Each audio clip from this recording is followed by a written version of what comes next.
বিসমিল্লাহির রহমানির রহিম। প্রিয় শিক্ষার্থী, আজ আমরা আমাদের অনলাইন ভিডিও ক্লাসে দ্রাব্যতা সংক্রান্ত গাণিতিক সমস্যার সমাধান দেখব। তো এই ধরনের একটি গাণিতিক সমস্যা আমি বোর্ডে লিখে রেখেছি।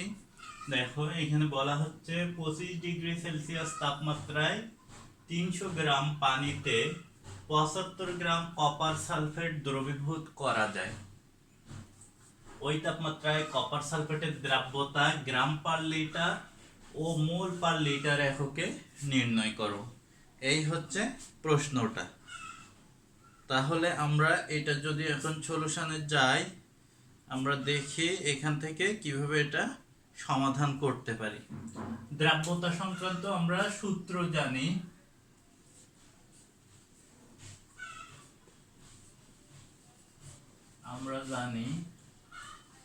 S is equal to W by V,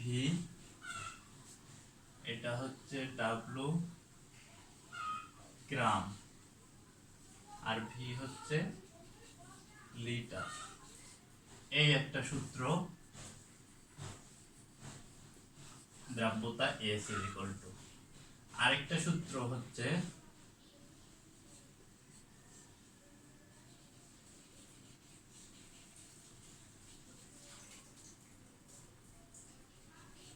W mole R V litre. এই আরেকটা সূত্র। অর্থাৎ দ্রাব্যতা নির্ণয়ের এই দুটি সূত্র আমরা জানি এবং এই দুটি এককেই এখানে কপার সালফেটের দ্রাব্যতা নির্ণয় করতে বলা হচ্ছে। এছাড়াও সনাতন পদ্ধতিতে 100 গ্রাম দ্রাবকে দ্রবীভূত দ্রবের দ্রাব্যতা সংক্রান্ত একটা সূত্র আছে। সেই ধরনের অঙ্ক যদি আসে আমরা সলিউশন করব সেভাবে। সেক্ষেত্রে দ্রাব্যতা S is equal to 100 m by m minus m। এই সূত্র সংক্রান্ত আলোচনা গত ক্লাসে করেছিলাম, আশা করি তোমরা দেখে থাকবে। তো এই ধরনের প্রশ্ন আসলে আমরা সেভাবে সলিউশন করার চেষ্টা করব। এখন আমাদের গ্রাম পার লিটার ও মোল পার লিটার এককে কপার সালফেটের দ্রাব্যতা নির্ণয় করব। তাহলে প্রথমে আমরা লিখি গ্রাম পার লিটার এককে S নির্ণয়, অর্থাৎ গ্রাম পার লিটার এককে কপার সালফেটের দ্রাব্যতা আমরা নির্ণয় করব। তাহলে এখানে আমরা কি লিখতে পারি? S is equal to W কত গ্রাম দেওয়া আছে? 75 গ্রাম। আর V কত লিটার দেওয়া আছে? এখানে বলা হচ্ছে 300 গ্রাম পানি। দেখো, পানির ভর বলা হচ্ছে 300 গ্রাম। তাহলে 300 গ্রাম পানিতে যদি 75 গ্রাম কপার সালফেট দ্রবীভূত করা যায়, তাহলে এখানে পানির আয়তনটা কত হবে? গ্রাম থেকে লিটারে যদি যায়, পানির ক্ষেত্রে ভর গ্রামে এককে এবং আয়তন লিটার এককে বা মিলিলিটার এককে, এটা কিন্তু সেম। এক্ষেত্রে ঘনত্ব বা আপেক্ষিক গুরুত্বের কোনো গুণ বা ভাগ করা লাগে না। অর্থাৎ পানির সাথে তুলনা করেই অন্যান্য পদার্থের ঘনত্ব বা আপেক্ষিক গুরুত্ব নির্ণয় করা হয়। এই জন্য দ্রাবক পানির ক্ষেত্রে এক্ষেত্রে ভর যেটা দেয়া আছে ওটাই হবে মিলিলিটার এককে বা লিটার এককে তার আয়তন। তাহলে এখানে 300 গ্রাম পানির কথা বলা হচ্ছে। আমরা যদি একটু ডান পাশে লিখে নেই, W is equal to 75 gram copper sulphate আর V is equal to এক্ষেত্রে 300 গ্রাম পানি সমান এটাকে আমরা 300 মিলিলিটার বলতে পারি। যেহেতু পানির ক্ষেত্রে এটা একই থাকে, এটাকে যদি লিটারে নিয়ে আসি 0.3 লিটার পানি। তাহলে এখানে যদি আমরা বসাই এটা 0.3, এখান থেকে আমরা যদি ক্যালকুলেশন করি তাহলে রেজাল্ট কি পাবো? 3 দিয়ে হ্যাঁ আটকে দাও। এখান থেকে 250 গ্রাম পার লিটার, এই হচ্ছে কপার সালফেটের দ্রাব্যতা আমরা পাবো। অর্থাৎ 1 লিটার পানিতে 250 গ্রাম কপার সালফেট দ্রবীভূত হতে পারে। এখন আমরা মোল পার লিটার এককে দ্রাব্যতা নির্ণয় করব। মোল পার লিটার এককে এস নির্ণয়। তাহলে এক্ষেত্রে কি আসবে, এস ইজ ইকুয়াল টু, আমরা যদি এখন কপার সালফেটের মোল সংখ্যাটা নির্ণয় করি, দেখো এখানে দুইটাই ডাব্লু না বলে আমরা যদি এখানে ডাব্লু মোল এককে নেই, তাহলে W M is equal to কি আসবে, 75 হচ্ছে তার ভর দেয়া আছে, এবং কপার সালফেটের আণবিক ভর আমরা যদি বের করি, কপার সালফেট, কপারের হচ্ছে 63.5, সালফারের 32, আর অক্সিজেনের 16, 4 16 64, তার মানে এখান থেকে টোটাল আসবে 96, 4 159.5। এই হচ্ছে আণবিক ভর। তাহলে 75 কে 159.5 দ্বারা আমরা যদি ভাগ দেই, তাহলে কপার সালফেটের মোল সংখ্যা পাবো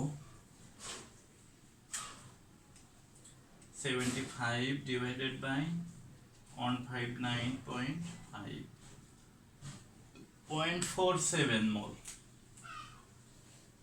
0.47 মোল, অর্থাৎ এত মোল কপার সালফেট আছে। তাহলে মোল পার লিটার এককে আমরা দ্রাব্যতা নির্ণয় করতে গেলে 0.47 ডিভাইডেড বাই আমাদের লিটার এককে আয়তন 0.3 লিটার। তাহলে এখান থেকে দেখি কত আসে ক্যালকুলেশনে, 1.567, এই হচ্ছে মোল পার লিটার এককে দ্রাব্যতা, 1.567 মোল পার লিটার। তো শিক্ষার্থীরা, এই হচ্ছে আমাদের দ্রাব্যতা সংক্রান্ত প্রথম যে গাণিতিক সমস্যাটা আমরা দেখলাম বই থেকে, সেটা সলিউশন। আশা করি তোমরা দেখতে পাচ্ছ।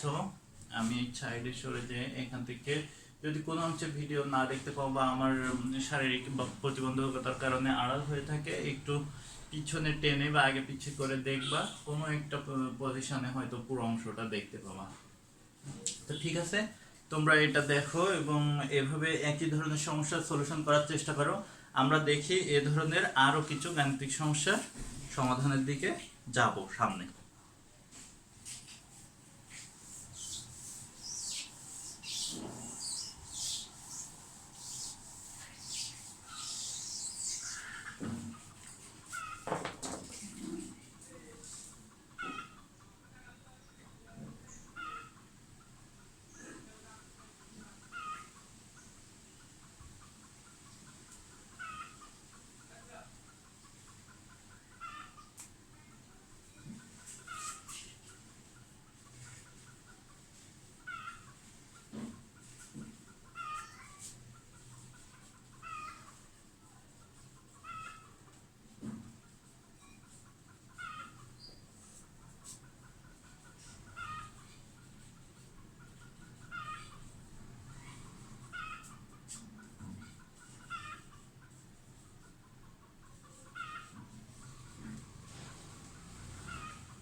প্রিয় শিক্ষার্থী, আমরা আরো একটি গাণিতিক সমস্যার সলিউশন দেখব। এটা আমি দীর্ঘক্ষণ ধরে এতক্ষণে বোর্ডে লিখলাম, তোমরা হয়তো দেখে থাকবে। আমি লেখার সময় অবশ্য পড়ে শোনাইনি, এখন একবারে একটানা একটু পড়ে শোনাচ্ছি। দেখো, 60 ডিগ্রি সেলসিয়াস ও 30 ডিগ্রি সেলসিয়াস তাপমাত্রায় পানিতে কোনো লবণের দ্রাব্যতা যথাক্রমে 50 গ্রাম পার লিটার ও 42 গ্রাম পার লিটার। উচ্চতর তাপমাত্রায় প্রস্তুত ওই লবণের 450 গ্রাম সম্পৃক্ত দ্রবণকে উচ্চতর তাপমাত্রায় ওই লবণের 450 গ্রাম সম্পৃক্ত দ্রবণকে 30 ডিগ্রি সেলসিয়াস তাপমাত্রায় শীতল করলে কতটুকু লবণ ক্লাসিত হবে, এটা আমাদের বের করতে হবে। এখানে আরেকটি ডাটা দেওয়া আছে, 60 ডিগ্রি সেলসিয়াস তাপমাত্রায় প্রস্তুত দ্রবণের আপেক্ষিক গুরুত্ব 1.13 গ্রাম পার সেন্টিমিটার কিউব। এই হচ্ছে আমাদের গাণিতিক সমস্যাটা। তো এখন আমরা এখান থেকে ধাপে ধাপে এটা সমাধান করার চেষ্টা করব। এই ক্ষেত্রে লিটারে যে দ্রবণের আয়তনটা দেয়া আছে, সম্পৃক্ত দ্রবণের আয়তন, এটা গ্রাম এককে দেয়া আছে। দেখো 450 গ্রাম বলা হচ্ছে, 450 গ্রাম সম্পৃক্ত দ্রবণ। তো এই গ্রাম এককে যেটা আছে, এই দ্রবণের আয়তনটা আমরা মিলিলিটার বা লিটার এককে নিয়ে আসার চেষ্টা করব।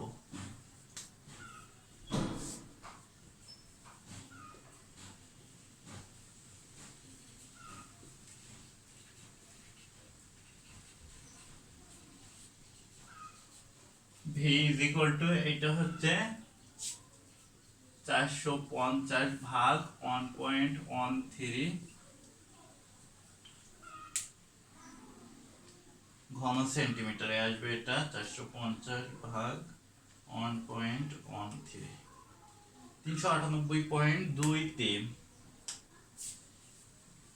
398.23 সেন্টিমিটার কিউব। এটাকে আমরা যদি ডেসিমিটার কিউব বা লিটারে নিয়ে আসি, আরো 1000 দিয়ে ভাগ দিতে হবে, অর্থাৎ 0.39823 লিটার বা ডেসিমিটার কিউব, এটা আমরা লিখতে পারি। এই হচ্ছে দ্রবণের আয়তন। এখন এখান থেকে আমরা বিভিন্ন তাপমাত্রায়, যে দুইটা তাপমাত্রা দেয়া আছে 60 এবং 30, এই উভয় ক্ষেত্রে কতটুকু দ্রবীভূত আছে দ্রবণে সেটা বের করার চেষ্টা করব। 60 ডিগ্রি সেলসিয়াস তাপমাত্রায়, এইটার ক্ষেত্রে আমরা যদি দেখি, তাহলে 60 ডিগ্রি সেলসিয়াস তাপমাত্রায় দ্রাব্যতা কত বলা হচ্ছে? 50 is equal to W by V এর মান আমাদের 0.39823। তাহলে এখান থেকে আমরা বের করতে পারি W ইজ ইকুয়াল টু, অর্থাৎ এই যে জিনিসটা আসছে এটার সাথে এটা ভাগ 1000, অর্থাৎ লিটারে নিলাম, এটা গুণ 50, 19.91 এত গ্রাম দ্রবীভূত আছে। 19.91 গ্রাম লবণ এই 60 ডিগ্রি সেলসিয়াস তাপমাত্রার সম্পৃক্ত দ্রবণে বিদ্যমান আছে বা দ্রবীভূত আছে। এখন যদি আমরা 30 ডিগ্রি সেলসিয়াস তাপমাত্রাটা নির্ণয় করি, 30 ডিগ্রি সেলসিয়াস তাপমাত্রায় এটার ক্ষেত্রে আমরা কত পাবো? 42 দেয়া আছে, ইকুয়াল টু W বাই আয়তন একই থাকবে 0.39823। তাহলে এখান থেকে আমরা যদি W বের করি, অর্থাৎ এই জিনিসটার সাথে 42 গুণ হবে, আয়তন যেটা আছে তার সাথে 42 গুণ, 0.39823 ইন্টু 42, 16.72 গ্রাম, 16.72 গ্রাম। অর্থাৎ শীতল তাপমাত্রায় বা 30 ডিগ্রি সেলসিয়াস তাপমাত্রায় দ্রবীভূত দ্রবের পরিমাণ বা লবণের পরিমাণ 16.72 গ্রাম, আর উচ্চতর তাপমাত্রায় বা 60 ডিগ্রি সেলসিয়াস তাপমাত্রায় 19.91 গ্রাম। তাহলে এই যে দুইটা পরিমাণ, এই দুইটা পরিমাণের পার্থক্য থেকে কি পরিমাণ লবণ ক্লাসিত হবে সেটা আমরা বের করতে পারি, বা দ্রবণ থেকে শীতল অবস্থায় কতটুকু লবণ বের হয়ে আসবে এটা বের করতে পারি। তাহলে লিখি, লবণ ক্লাসিত হবে 19.91 মাইনাস 16.72 ইজ ইকুয়াল টু এখান থেকে 9 অন 3.19 গ্রাম। এত গ্রাম লবণ ক্লাসিত হবে বা দ্রবণ হতে বের হয়ে আসবে। এই আমরা আরো একটি গুরুত্বপূর্ণ গাণিতিক সমস্যার সমাধান দেখলাম। একই ধরনের সমস্যা তোমরা বইয়ে যতগুলো পাবে একই নিয়মে সলভ করার চেষ্টা করবে। কোথাও কোনো সমস্যা হলে কমেন্টসে জানাবে বা ফোন নাম্বার থাকে অথবা মেসেজ করে তোমরা আমাকে জানাতে পারো যে কোনো অসুবিধার কথা। তো এই সমস্যা এখানে সলিউশন হয়ে গেল। আমরা আরো একটি নতুন সমস্যার সমাধান দেখার চেষ্টা করব আজকের ক্লাসে। আপু আপু স্টুডেন্ট নেই, অনলাইনে ক্লাস, অনলাইন বুঝেছেন, স্টুডেন্ট চলে গেছে, তুমি থাকো। তো আমরা আরো আরেকটি গাণিতিক সমস্যার সমাধান দেখব এখন।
প্রিয় শিক্ষার্থী, আমরা আরও আরেকটি গাণিতিক সমস্যার সমাধান দেখব। আমি এই গাণিতিক সমস্যাটি অলরেডি লিখে ফেলেছি বোর্ডে, তো অন্যান্য বারের মতো আমি একটু পড়ে শোনাচ্ছি একবার। আশা করি তোমরা দেখে বুঝতে পারছো। তারপর যদি কেউ না বুঝতে পারো, আশা করি সাউন্ড শুনে বুঝতে পারবে। এখানে বলা হচ্ছে 95% বিশুদ্ধ সোডিয়াম ক্লোরাইড দিয়ে 80 ডিগ্রি সেলসিয়াস টেম্পারেচারে পানিতে 600 মিলিলিটার সম্পৃক্ত দ্রবণ প্রস্তুত করতে 195 গ্রাম সোডিয়াম ক্লোরাইড দরকার হয়।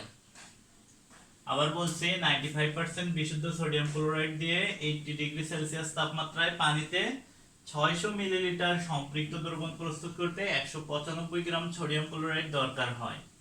80 ডিগ্রি সেলসিয়াস তাপমাত্রায় সোডিয়াম ক্লোরাইডের দ্রাব্যতা কত এটা বের করতে হবে। আর ওই দ্রবণকে 25 ডিগ্রি সেলসিয়াস তাপমাত্রায় শীতল করলে কতটুকু সোডিয়াম ক্লোরাইড কেলাসিত হবে। 25 ডিগ্রি সেলসিয়াস তাপমাত্রায় সোডিয়াম ক্লোরাইডের দ্রাব্যতা 240 গ্রাম পার লিটার। এখানে অঙ্কটা দুইটা পার্ট আছে এবং এই দুই ধরনের পার্টে যে ধরনের বিষয় এটা কিন্তু আমরা আগে দুইটা অঙ্কের সলিউশন করে আসছি, অর্থাৎ এটা আমরা নিয়ম দেখে আসছি। এখানে যতটুকু ব্যতিক্রম দেয়া আছে সেটা হচ্ছে যে বিশুদ্ধতা 95% সোডিয়াম ক্লোরাইড এখানে বিশুদ্ধ আছে। তাহলে এখান থেকে কি পরিমাণ সোডিয়াম ক্লোরাইড ব্যবহৃত হচ্ছে এটা আমাদের বের করে নিতে হবে। 100 গ্রাম NaCl এ বিশুদ্ধ NaCl আছে 95% বলছে, সেখান থেকে আমরা লিখতে পারি 95 গ্রাম। অতএব এখানে দরকার হচ্ছে 195 গ্রাম। এটা কিন্তু সেই অবিশুদ্ধ অবস্থায় টোটালটা দরকার হচ্ছে। তাহলে এখান থেকে এই 195 গ্রাম সোডিয়াম ক্লোরাইডে বিশুদ্ধ সোডিয়াম ক্লোরাইড কতটুকু এটা আমরা বের করব। 95 ইনটু 195 ডিভাইডেড বাই 100। তাহলে এটা ক্যালকুলেশন করি।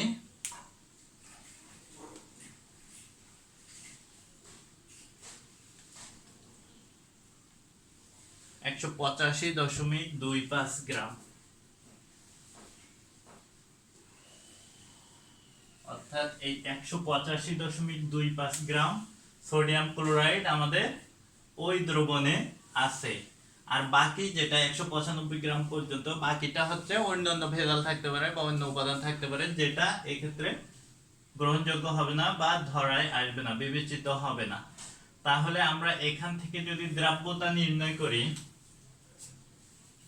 80 ডিগ্রি সেলসিয়াস তাপমাত্রায় দ্রাব্যতা S আমরা কত পাবো, W/V। তো এখানে W হচ্ছে 185.25 আর V হচ্ছে, এখানে আমরা এটা চেষ্টা করে নিই, আমরা দেখি এখানে 600 মিলিলিটার বলছে। তো 600 মিলিলিটার এটা খুবই সহজ হিসাব, সমান 0.6 লিটার। এই হচ্ছে আয়তন। আমাদের এই সূত্রে আয়তনটা লিটারে এককে নিতে হবে, যদিও প্রশ্নে এটা মিলিলিটারে আছে। তাহলে এটাকে 0.6 দিয়ে ভাগ দিলে আমরা দ্রাব্যতা পাবো 80 ডিগ্রি সেলসিয়াস টেম্পারেচারে, ডিভাইডেড বাই 0.6, 308.75।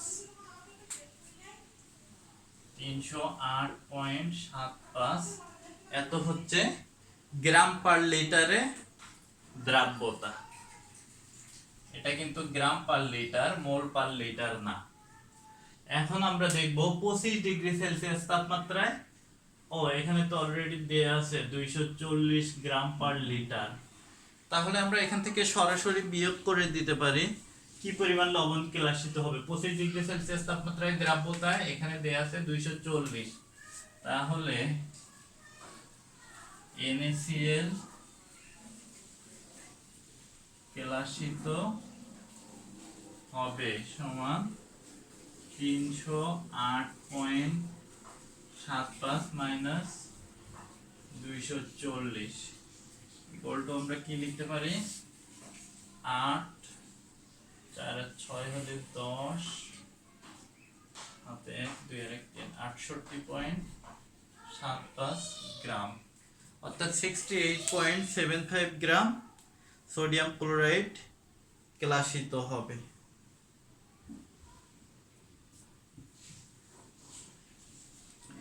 185।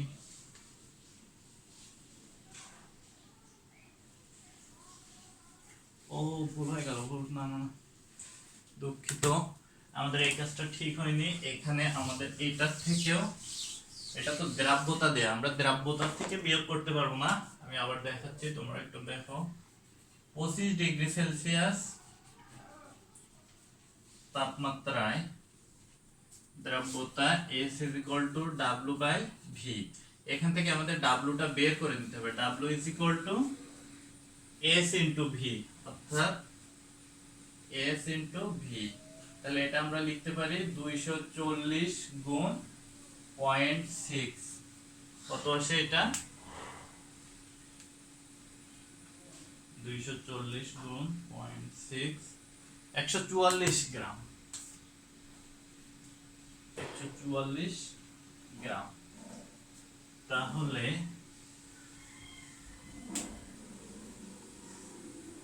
আমাদের এখানে দ্রবীভূত আছে 185 গ্রাম আর 144, এই দুইটার থেকে কিন্তু ক্লাসিত সোডিয়াম ক্লোরাইড বের করতে হবে। প্রথমে যেটা আমরা পড়ছিলাম ওই অংশটুকু ভুল হয়েছিল, আশা করি তোমরা এটা বুঝতে পারবে। তাহলে ক্লাসিত হবে আমাদের প্রথমে, এটা কিন্তু আছে 185.25 গ্রাম আর 308.75, এটা কিন্তু দ্রাব্যতা। দ্রাব্যতার থেকে দ্রাব্যতা বিয়োগ হবে না, বা দ্রাব্যতা থেকে দ্রবীভূত পদার্থ বিয়োগ হবে না, বিয়োগ হবে ওই দ্রবণে কতটুকু লবণ আছে, সোডিয়াম ক্লোরাইড আছে, সেখান থেকে 25 ডিগ্রি সেলসিয়াস তাপমাত্রায় কতটুকু আছে এটা বিয়োগ হবে। অর্থাৎ এই ক্ষেত্রে 185.25 বিয়োগ 144। তাহলে এখান থেকে আমরা যদি ক্যালকুলেশন করি, এখান থেকে আসবে 4 কত লিখা আছে, 4 কত হলে 8, 4 41.25 গ্রাম। এই পরিমাণ লবণ ক্লাসিত হবে, অর্থাৎ 41.25 গ্রাম লবণ ক্লাসিত হবে। এই হচ্ছে আমাদের এই গাণিতিক সমস্যাটার সমাধান। তো আজকে এ পর্যন্ত। তোমরা এই ধরনের আরো সমস্যার সমাধান দেখার চেষ্টা করবে এবং সেগুলো সলিউশন করতে গিয়ে যদি কোনো সমস্যা হয় তাহলে অবশ্যই জানাবে। আমরা এর আগে বিভিন্ন বিষয় পড়ে আসছি এবং দ্রাব্যতা সংক্রান্ত গত ক্লাসে দেখছিলাম। আজ থেকে আমরা দ্রাব্যতা সংক্রান্ত গাণিতিক সমস্যাগুলোর সমাধান শুরু করলাম। এরপরে দ্রাব্যতা, গুণফল, আয়নিক গুণফল, এই বিষয়গুলো আসবে ধীরে ধীরে। তোমরা যদি ক্লাসগুলো ধারাবাহিকভাবে দেখতে থাকো তাহলে দেখবে একসময় পুরো সিলেবাসটা ধীরে ধীরে কভার হয়ে যাচ্ছে এবং তোমাদের একটা ভালো প্রিপারেশন হবে। এই জন্য অনলাইন ক্লাসগুলো তোমরা রেগুলার দেখার চেষ্টা করবে। আর আমার একটা ইউটিউব চ্যানেল আছে সায়েন্স টিউটর, এইখানে সবগুলো ক্লাস আপলোড করে দেয়া থাকে। তোমরা যদি এখানে সাবস্ক্রাইব করে রাখো তাহলে প্রতিদিনের নতুন নতুন ক্লাসগুলোর নোটিফিকেশন পাবে বা ওখানে ঢুকে দেখতে পারবে এবং ওখানে তোমাদের সুবিধা মতো সময়ে ভিডিওগুলো দেখতে পারবে। তো সবাই ভালো থাকো, আল্লাহ হাফেজ।